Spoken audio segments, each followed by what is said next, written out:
Am I a soldier of the cross, a follower of the Lamb? And shall I fear to own his cause, or blush to speak his name?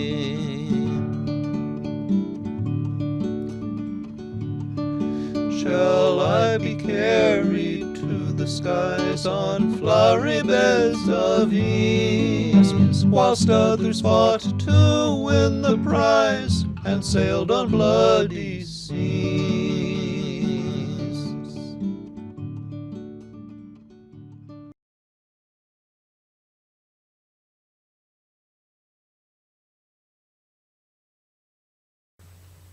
This video is part 2 of a Bible study I've done on America in Bible prophecy. The purpose of it is to encourage people who think that it's no use trying to work in Jesus' harvest fields because all of our fruit's going to be destroyed because it's prophesied the Antichrist is going to prevail. Nothing that we do to try and bring revival to our nation is going to make any sense at all. It's just a waste of time. No use trying. This Bible study makes the point that, gosh, there might be some good things ahead for America. Now, I want to skip to the end. Just want to give the end first, and then we'll go on and continue with part 2. Now, this is just for save time for readers who like to skip to the end before they start at the beginning. Now, you who live in America but deny that you're a Christian, you call yourself an atheist, or a Buddhist, or a Muslim, and certainly not a Christian? You're no atheist. You're no non-Christian. Do you kill people who never hurt you like people swat flies? Do you lie without a pang of conscience? Do you torture those who criticize you? You say you don't? You say you don't believe in behavior like that? Then you're no atheist, because in nations founded on atheism, that's what people do. Do you believe in freedom of speech that even allows us to criticize a church or a government without being arrested and tortured to death? Do you vote? Do you think it is a good idea for people to elect their leaders? You say you do? Then you're no atheist or Hindu or Muslim. Where do you find a value like that? Only in Christianity. You don't find that in Darwin's survival of the fittest philosophy of anarchy, or in the Bhagavad Gita's endorsement of the caste system,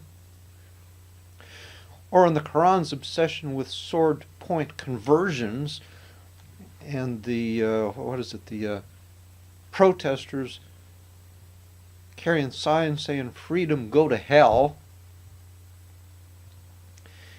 If you call yourself an atheist, you lie. You may talk the talk, but you don't walk the walk. You're living like a Christian.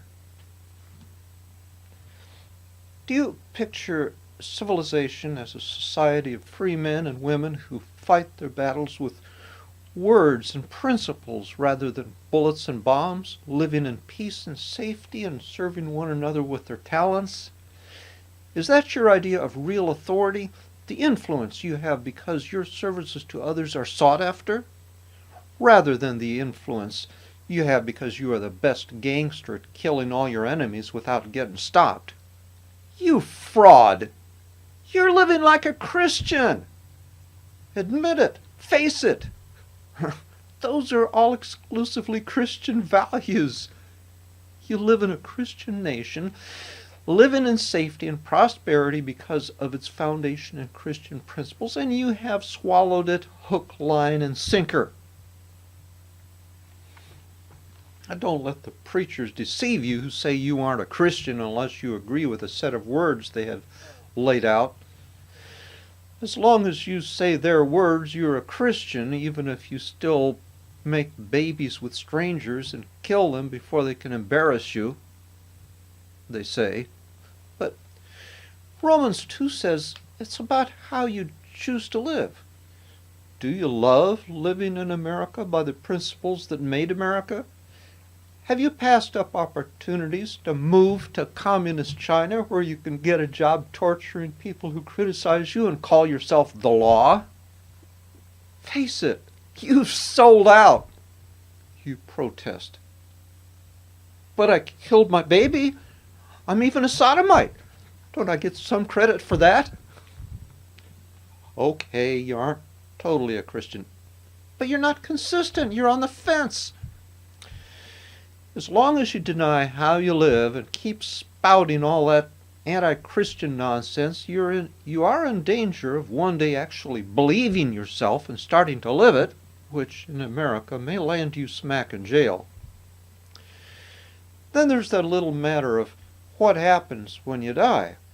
What will you tell God if you're so much in the habit of hating God who has provided the principles that shape the society you love, like the ungrateful child who hates the parents who provide the toys he plays with?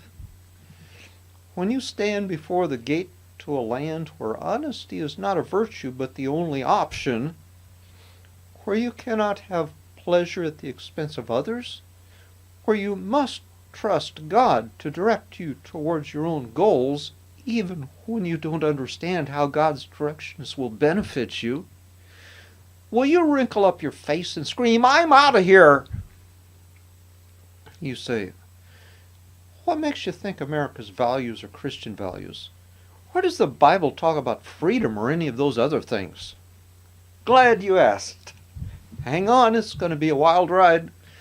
Not only will I show from which Bible verses America's founders reconstructed the freedoms we take for granted, but once you recognize these freedoms as biblical values, I can show you where America is described in Bible prophecy and what the Bible says about our future.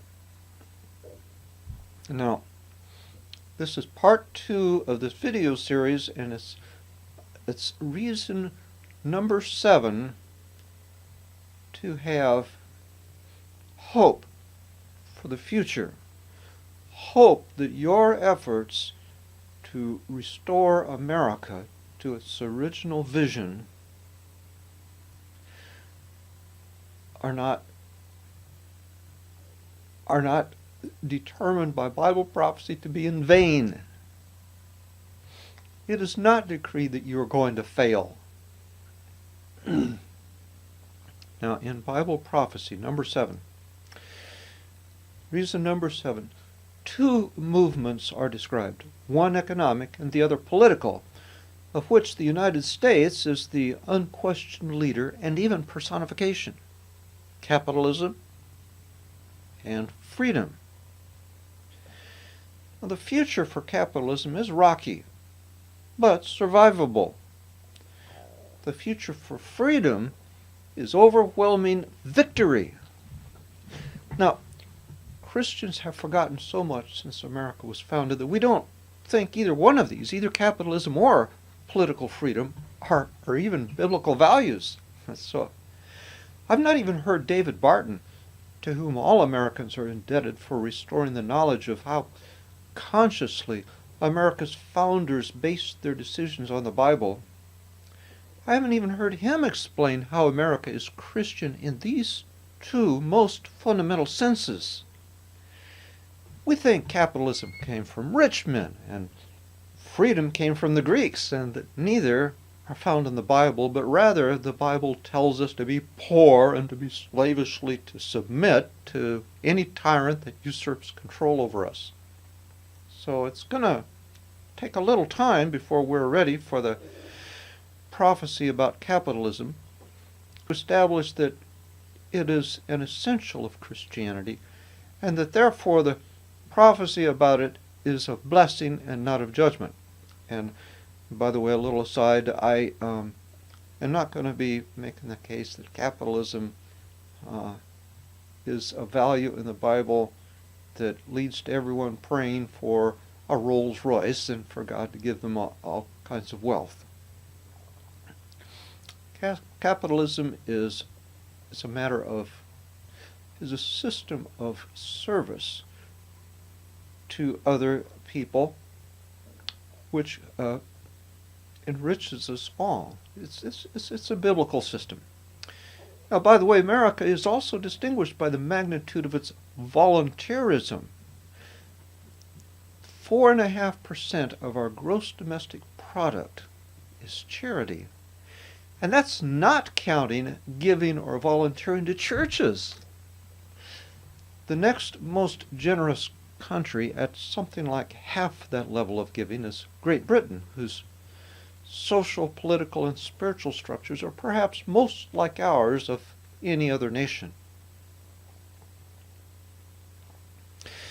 Missionaries from America are sent all over the world, even though in this generation it might seem they are needed more back home, but that's another subject. As we ponder what capitalism is, it will become clear that volunteerism is a facet of capitalism.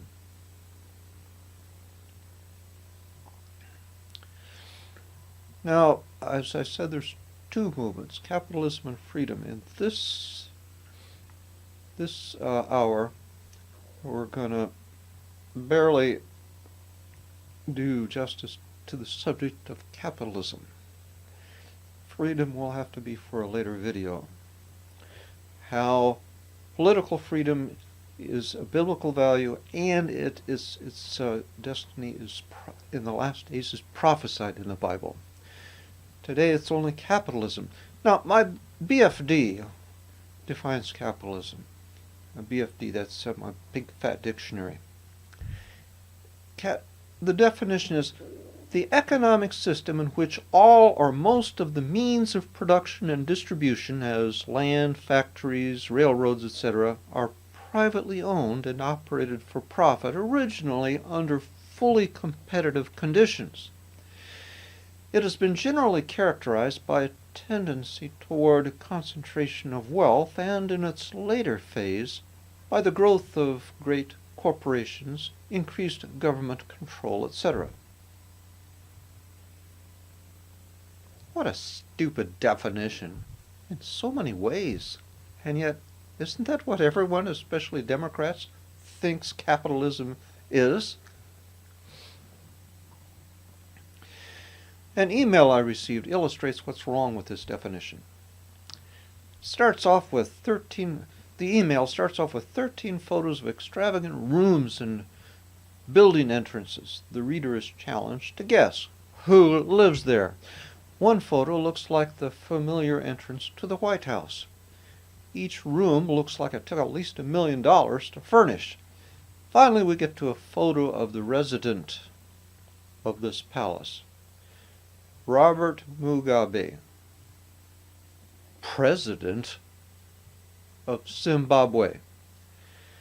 He has been elected president or its equivalent since 1980, but apparently never without charges of fraud and ballot rigging.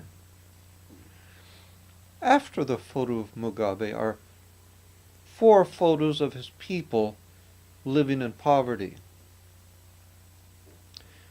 Now, according to that dictionary definition, the ruthless dictator Mugabe is the poster boy for capitalism.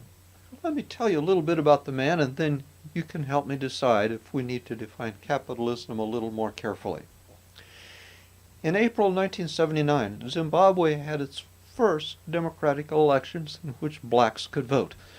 Methodist Bishop Abel Muzorewa, pardon me for my pronunciation, was elected prime minister, but less than a year later, another election was held and won by Mugabe, a communist who had a guerrilla war in Rhodesia for 7 years. He won, I suppose, but after a campaign of intimidation, violence, and a threat to continue the civil war if he lost. Now, where was that? 1979. Move ahead to 1992. He moved many poor people to Harare and ordered them not to build permanent homes because the move would be temporary. So they built out of cardboard and scrap wood. 13 years later, 2005, he bulldozed their homes, calling them illegal shelters. Critics said it was because the inhabitants had supported the opposition party, the movement for democratic change, during the previous elections. Mugabe's latest palace, in the style of a pagoda, is a mile from the destroyed shelters. In 2008, he lost re-election in a three-way race, getting 43.2% to the winner's 47.9%. Since no one got 50%, the law said there needed to be a runoff election within 3 weeks, although if there is no runoff election in 3 weeks, the top vote-getter wins.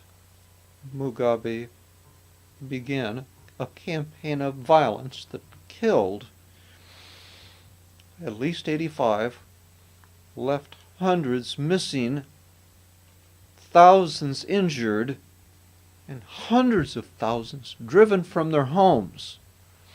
6 weeks later, still no runoff election scheduled. His opponent, Tsvangirai, withdrew from the race to stop the violence. 7 weeks later,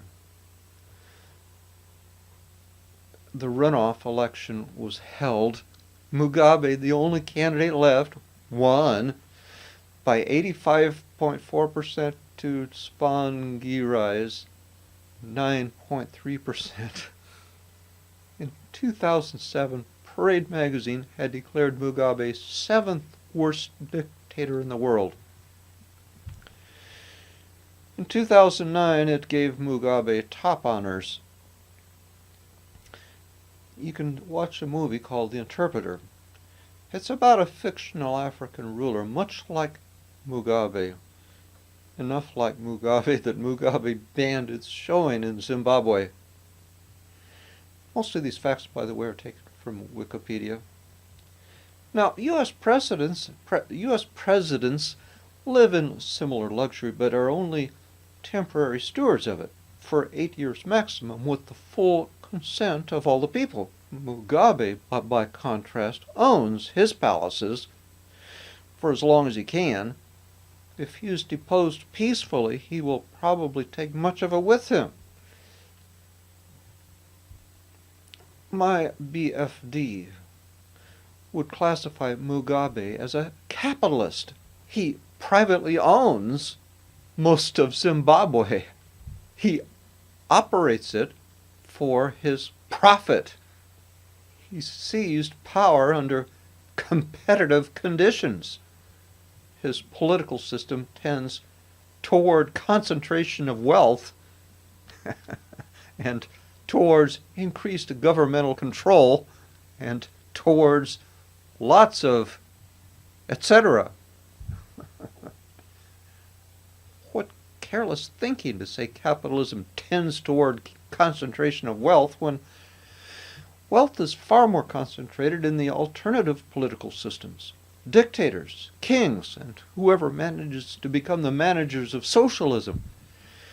Capitalism creates the greatest distribution of wealth by guaranteeing the greatest opportunity to earn wealth. Now notice the definition I threw in there. Capitalism guarantees opportunity for wealth. Those who make the money have no power to offer any such guarantee. It is the government which has the power to guarantee such rights. Therefore, capitalism is a political as well as an economic system, and the politics of capitalism are part of what we in the world call freedom. That is, to the extent the opportunities for capitalism are not guaranteed by law, people are not free. Now, in practical terms, our opportunities are not perfectly guaranteed, but are imperfectly protected. Yet we speak of constitutional rights being guaranteed, meaning these rights are the goal, purpose, and justification of our laws. Now let us turn to Black's Law Dictionary, 4th edition, to see if we can find a definition of capitalism that is more useful in distinguishing capitalism from every other political system. A capitalist is, according to Black's Law Dictionary, one exclusively dependent on accumulated property, whether denoting a person of large wealth or one having an income from investments. The word has no legal meaning. Mugabe describes Mugabe, King George, and the Pope. Is that what capitalism has always meant? I wonder what it meant to America's founders. Well, the word didn't exist back then. Webster's original 1828 dictionary didn't include it. It has the word capital, but all political systems use capital. Ism is a suffix that promises to distinguish something from other isms. Capital offers no such promise, but Webster defines it, capital, as the stock, money or goods invested, in trade, in manufactures, or in any business requiring the expenditure of money with a view to profit. A capitalist was, quote, a man who has a capital or stock in trade, usually denoting a man of large property which is or may be employed in business. Now, the word stock didn't mean stocks like in the stock market, the phrase not found in the 1828 dictionary. Apparently, there was no stock market in the States, but, quote, here's from the 12th definition of stocks, British stocks are the object of perpetual speculation. In other words, there was no thought then of using such concepts to distinguish between the American economy and others, much less to judge whether our economy is, by comparison, good or evil. A capitalist is someone who has something invested, whether he lives in the U.S., where his opportunity to earn something to invest is guaranteed, or under King George, where opportunities were governed largely by inheritance, or under Stalin, where the possession of something to invest was hazardous to your health. Doesn't it seem to you that a definition of capitalism ought to describe how wealth is acquired? Shouldn't it point out that capitalists earn wealth, while every other system confiscates wealth? How informative is it to say capitalism is the quest for profit, as if Mugabe, Hitler, King George, the Mafia, and sometimes the Pope don't follow that same quest, without pointing out that what they all do differently to acquire that profit? The essence of capitalism is what it means to earn wealth. Do we send thugs or bureaucrats out to take it by force from those less armed? Socialists do. Capitalists don't. Now, the United States in these days is teetering between the two systems. Or do we do something that makes others want to voluntarily pay us? If so, what? What could possibly make others voluntarily pay us? Could it be we serve each other?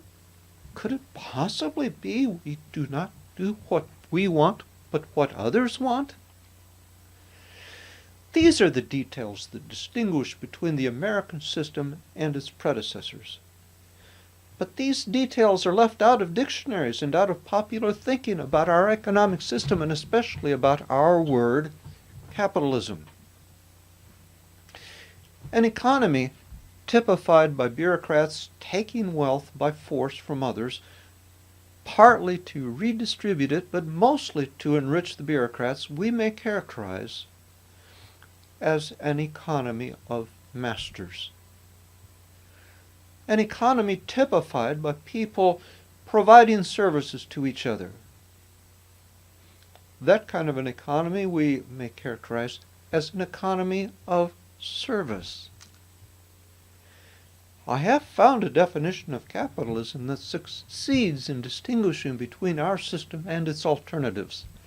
I found it in no dictionary, but in the pages of God. Luke 22, verse 20, starting verse 25, and Jesus said unto them, the kings of the Gentiles exercise lordship over them, and they that exercise authority upon them are called benefactors. That is, people were said to somehow benefit from having this dictator. Jesus continues, but ye shall not be so. But he that is greatest among you, let him be as the younger, and he that is chief, as he that doth serve. For whether is greater, he that sitteth at meat, or he that serveth? Is not he that sitteth at meat?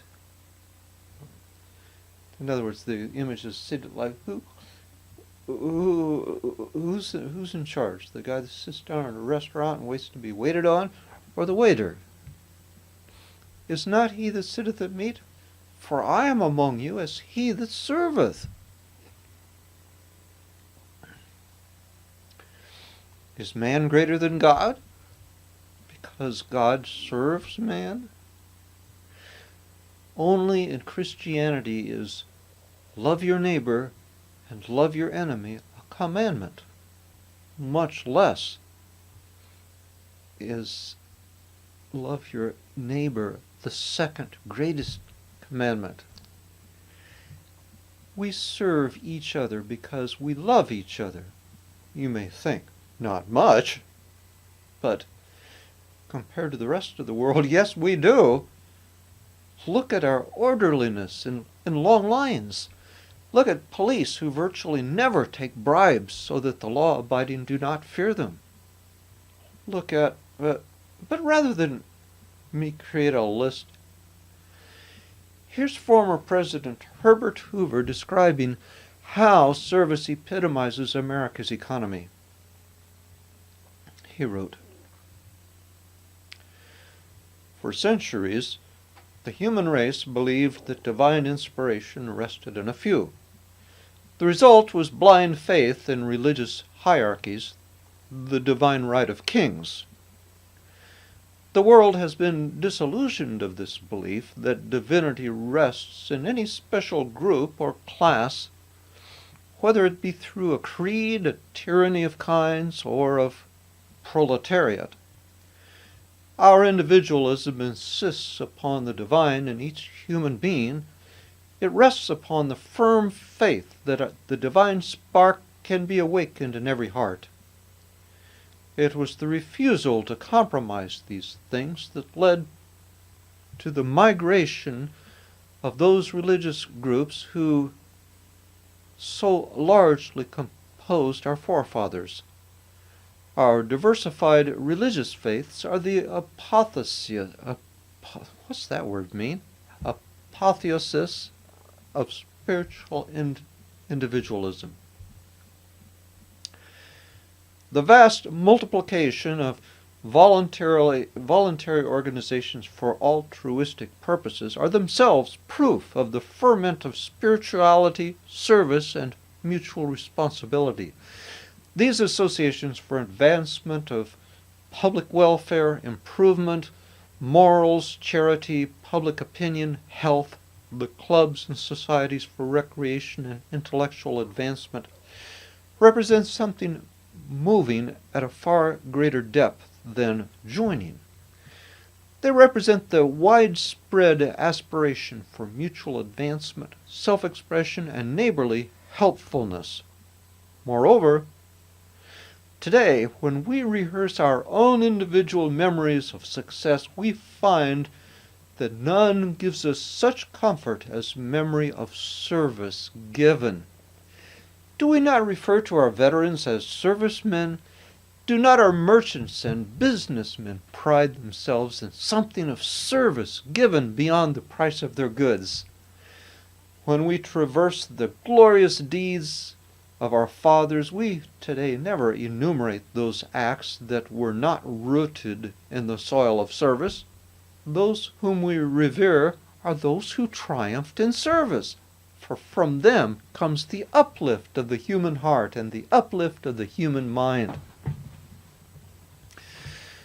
While there are forces in the growth of our individualism which must be curbed with vigilance, yet there are no less glorious spiritual forces growing within that promise for the future.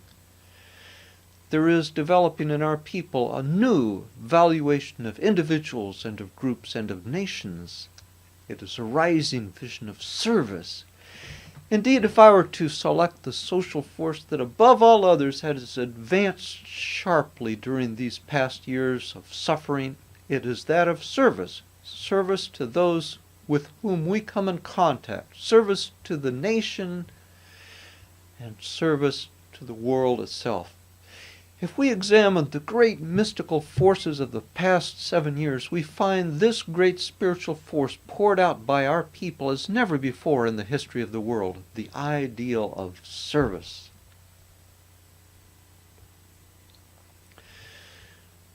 That was written by former President Herbert Hoover in a booklet titled American Individualism. It's no wonder the Pennsylvania Supreme Court ruled that Christianity is essential to freedom. The court wrote, "No free government now exists in the world unless where Christianity is acknowledged and is the religion of the country." What a startling statement to be coming from the Pennsylvania Supreme Court. Let me read that again. No free government now exists in the world unless where Christianity is acknowledged and is the religion of the country.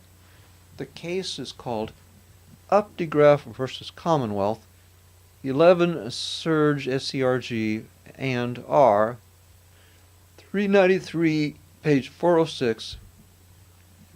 By the way, it was in 1824. Herbert Hoover captures that American spirit which makes America free and ironically prosperous, while other countries lacking this spirit are not free or prosperous. The essence of our spirit, called capitalism, is our attitude towards service, which parallels Jesus' second greatest commandment. The wonderful news is that the American attitude towards service is just as strong today as when Hoover described it. Yes, we are still a Christian nation. But that means that, yes, we do still have much to lose to the extent we deny our heritage of freedom. We as a nation cannot long retain our devotion to the second greatest commandment very long after we turn against the greatest commandment. Thou shalt worship the Lord thy God with all thy heart, with all thy soul, with all thy mind. And now, after that introduction, I'm in the mood for some prophecy. Capitalism in the last days, according to prophecy, has some rocky roads ahead, but the freedom in the last days, next section after today's video, is poised for overwhelming victory. Capitalism in the last days. I need first of all to confess to you that I'm no end times prophecy expert. Over the decades I've listened to prophecy preachers with great interest, admiring the self-confidence they expressed that they had figured everything out, but there were so many details we just couldn't know that it seemed speculative to me. But now, decades later, so many events have so many parallels of prophecy that the Bible is looking more and more like tomorrow's news. However, my purpose is not to entertain you with bold claims to know a little more than men can know. My purpose is to encourage you with a prophetic scenario which is credible enough to at least shake your confidence in prophecies of future Christian failure to move America spiritually forward. I won't promise you that our work towards American revival will bear fruit according to Scripture, but my goal is to weaken gloom and doom interpretation so that you can join me in working intensely in heaving the biggest mountains you can see into the seas in hope. Not that there is so much hope in prophecy that we can take victory for granted and work half-heartedly since we will win anyway. No, I need you working 110% in the Lord's harvest, knowing that those mountains won't drown unless we have faith the size of a mustard seed, meaning, I believe, faith enough to not quit pushing with all our might. So let's look at what is popularly called the four horsemen of the apocalypse. The four horses are white, red, black, and a shade of green which might range from grass green to colorless pale. The white horse, Revelation 6, verse 2. And I saw, and behold, a white horse, and he that sat on him had a bow, and a crown was given unto him, and he went forth conquering and to conquer. Interpretation, a possible interpretation, the Catholic Church is really into white and into political power.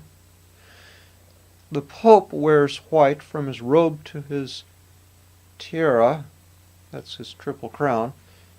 From about the 4th to the 11th centuries, Christian popes basically controlled the armies of Europe, Russia, and the Middle East, and for another half-dozen centuries retained Europe. Fortunately, the Vatican no longer behaves so ruthlessly. May they never again.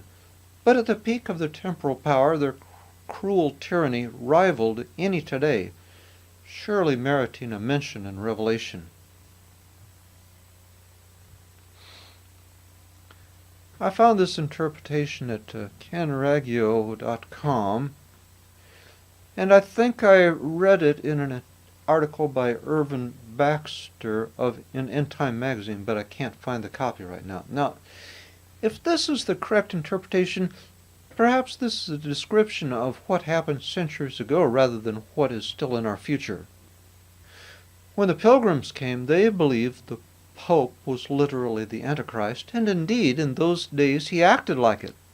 But if the Catholic Church is once again to be the tyrant it was, it seems to me it is going to have to make more changes in its character than seem possible to me within the short time that appears to be remaining before the Antichrist. A book called The Islamic Antichrist by Joel Richardson, that's a pseudonym for his protection. He says that the Mahdi, that's the 12th Imam, which Iran's dictator Ahmadinejad, Ahmadinejad, looks forward to with such malevolent enthusiasm. That 12th Imam is prophesied in Islamic scriptures and traditions to come on a white horse. In fact, the book details a great number of parallels between the Bible's Antichrist and Islam's Mahdi. They both agree there will be a 7-year treaty with Israel, which will be broken after 3.5 years, and that the reign will only last the 7 years. They both agree that the primary target of the Antichrist, or the, as the Bible calls him, or the Mahdi as the Islam calls him, will be, his primary target will be Christians and Jews. Richardson notes that the Mahdi comes with a bow, but no arrows are mentioned. He interprets this as a promise of peace initially. Whether the white horse symbolizes Catholicism or Islam, It is in correct chronological order, since both Catholicism and Islam preceded the next two horses by centuries. But what about the interpretation of the bow without arrows as an offer of peace? We might be tempted to say that is one thing Islam has never done in all of its history, is to offer peace, but even the Quran reports and applauds false promises of peace in order to take victims unawares, and the world will never lack for gullible people so desperate to avoid a conflict that they are anxious to trust the most cutthroat liars. All right, the red horse, Revelation 6:4. And there went out another horse that was red, and power was given to him that sat thereon to take peace from the earth, and that they should kill one another. And there was given unto him a great sword. Interpretation? Communism not only colors its flags red, but calls itself red, as do other nations. After the czars were assassinated, what was that?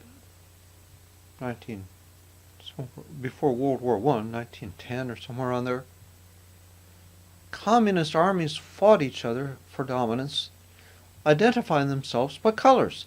The Red Army prevailed. The communism is a top contender for the bloodiest political system of human history. An estimated 120 million killed in 80 years. This could be generalized to include other atheistic governments, except that communism is the only government based on atheism in all of human history. That is, an active atheism which openly regulates and restricts all religion, calling religion the opiate of the people, as opposed to the passive atheism of socialism, which professes to ignore religion and only prosecutes criticism of its protection of evil. Well, there's the black horse, starting verse Revelation 6, verse 5.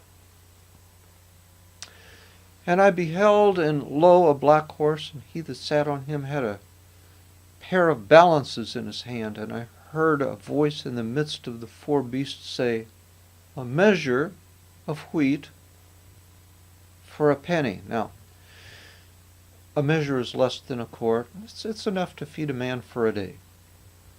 The word wheat means grain in general. It includes corn.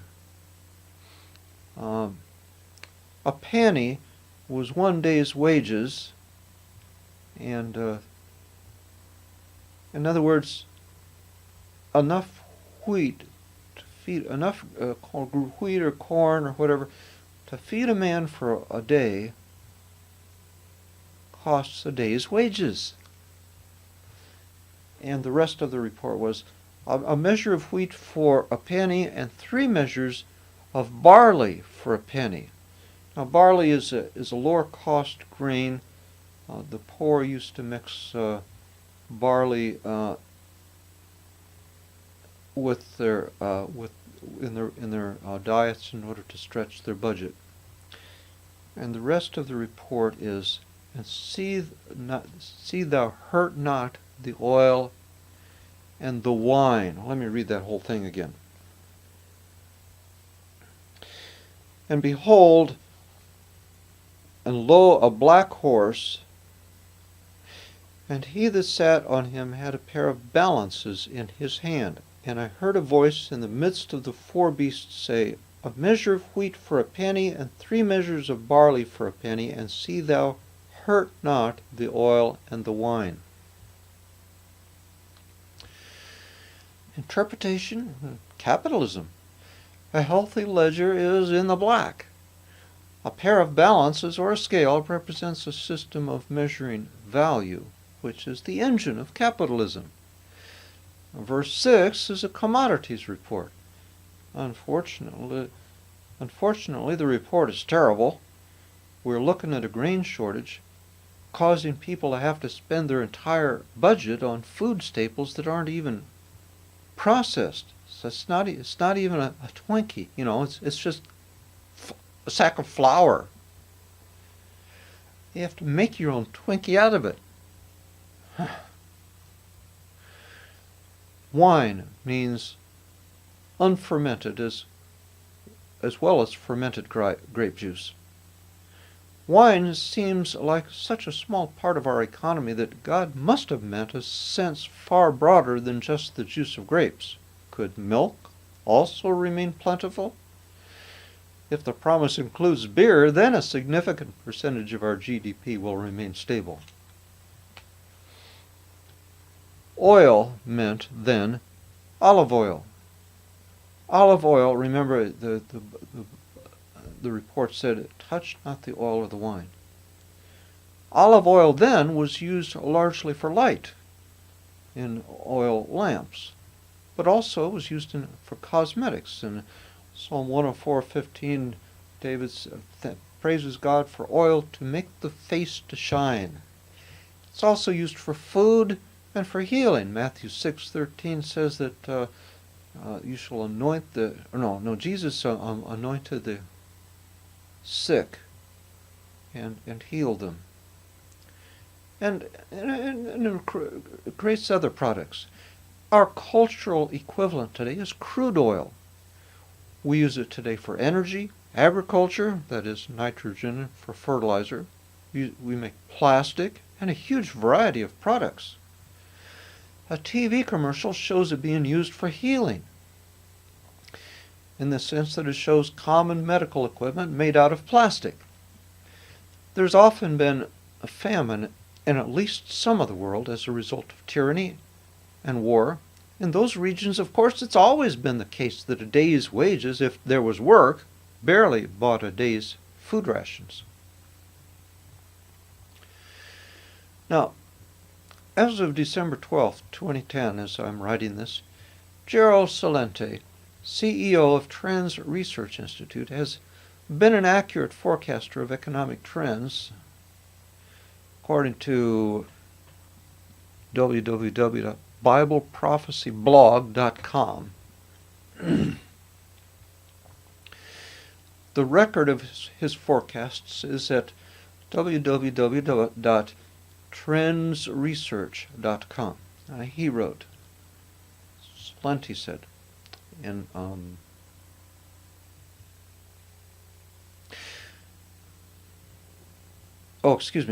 in fall of 2008, he was reported, that's 2 years ago, he was reported as saying, "We are going to see the end of the retail Christmas. We're going to see a fundamental shift take place. Putting food on the table is going to be more important than putting gifts under the Christmas tree. It will be worse than the Great Depression. America's going to go through a transition the likes of which no one is prepared for." The Jack Kelly, who reported this, adds, "While they were pretty astonishing at the time, 2 years later it seems much more likely that they'll turn out to be true. The conditions described in Revelation 6, verses 5 to 6, are infinitely worse than anything we've ever seen, and even worse than Celente's predictions. It will take all of an average worker's pay for 1 day's work to buy enough food just for the day. Conditions are nowhere near that bad now, but unless some drastic changes take place, that's where we're heading, and getting there by 2012 is well within the realm of possibility. And remember, the Black Horse is the third in the series and follows the outbreak of war over 25% of the world. War is known to disrupt food supplies in affected regions. Add this disruption to worldwide food supplies that are already strained, and a monetary system that's been robbed of its value, and you can see how it would take everything a person earns just to feed himself.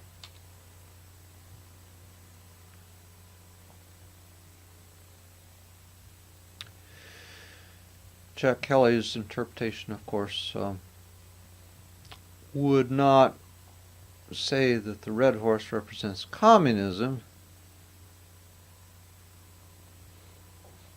unless it's talking not about communism of the past, but communism of the future, which is going to lead us into yet future wars, capable of disrupting the world food supply to the extent of raising wheat prices so drastically. On December 11th, 2010, I heard a guest on Jan Markell's radio show saying, economists are saying we are moving towards $60 for a loaf of bread. I couldn't find anyone else saying that during my internet search. I found some talking about $25 loaf of bread, partly because of inflation. Now, the Russian wheat harvest failed this year, causing Russia to cancel all wheat exports, fueling a 10% jump in wheat. But I read other articles saying even that 10% jump was just opportunism, since there is plenty of wheat from other sources. On the other hand, it is far from certain that the U.S. is safe from a single nuclear missile launched from a freighter off the coast of California, producing an EMP pulse that shuts down American transportation energy for months. Then there is the coming solar flares next year, which could fry our electronics in the same way. I was around during 2000. I remember the fears about the Y2K crash because computers used to record only the last 2 digits of the year. Many programs would crash when their calendars turned over to January 1st, 2000. They would read January 1st, 1900. The alarm bells served a useful purpose. They scared businesses into hiring enough programmers to repair the codes in time so that disruption was very slight. The EMP threat and the solar flare threat are likewise repairable if we dedicate enough personnel to better insulating our electronics. What is alarming is how little effort has gone into that. Will we prepare in time? Not could we. Will we? All we know for sure is that there are many ways the Black Horse prophecy could come true this year or next. We probably ought to take the warning seriously. Although $60 is less than a day's wages for average Americans, it exceeds the daily wage of almost every other nation, along with my own wage. My first impression from reading this Bible prophecy was encouragement. I thought, the prophecy is of a rocky road, but at least not of a judgment. If it costs a day's wages for a day's meals, it will be hard, but perhaps at least survivable. But looking again, I realized that the prophecy does not say a loaf of bread will cost you whatever you can earn every day, but a penny, which was then a good day's wages. Not everyone earned that much. A Roman soldier got that much. A generous farmer in Jesus' parable paid that much, but people who earned less simply starved. And that will be the case in most of the world. Excuse me, not that people who earned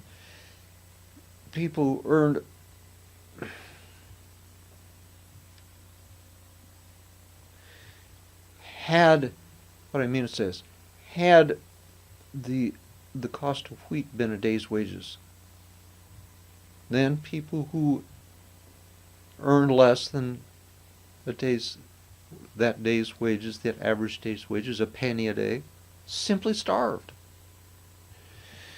And that will be the case in most of the world if bread rises to even $25 a loaf. A world suffering worldwide famine will not be politically stable. When people can afford more bullets than bread, they will work with what they have. If war does not precede a famine of this magnitude, it will definitely follow it.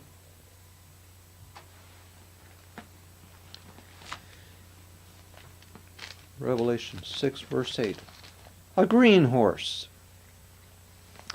And I looked, and behold, a pale, or a greenish horse. And his name that sat on him was Death, and hell followed with him. And power was given them over the fourth part of the earth, to kill with sword, and with hunger, and with death, and with the beasts of the earth. How about an interpretation? Well, how about Islam? Islam has green flags, green trim on its buildings, and green all over the place. And Islam certainly is a religion of death and hell.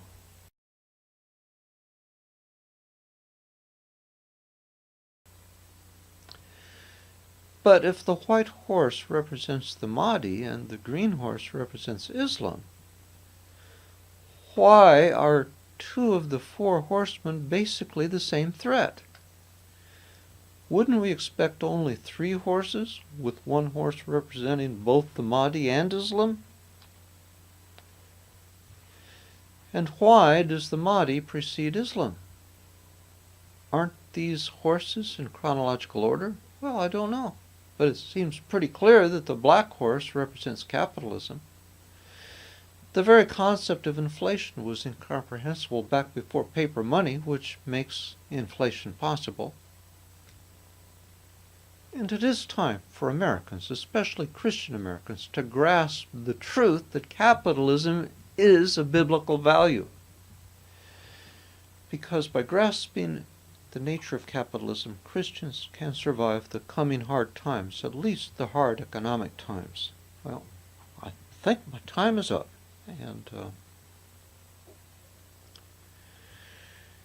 if you want to come to my website and read the whole study, the rest of this study, after talking about capitalism like this, goes on to talk about how capitalism worked in the New Testament, in the first church, and how it made the Christians prosperous even when their money supply was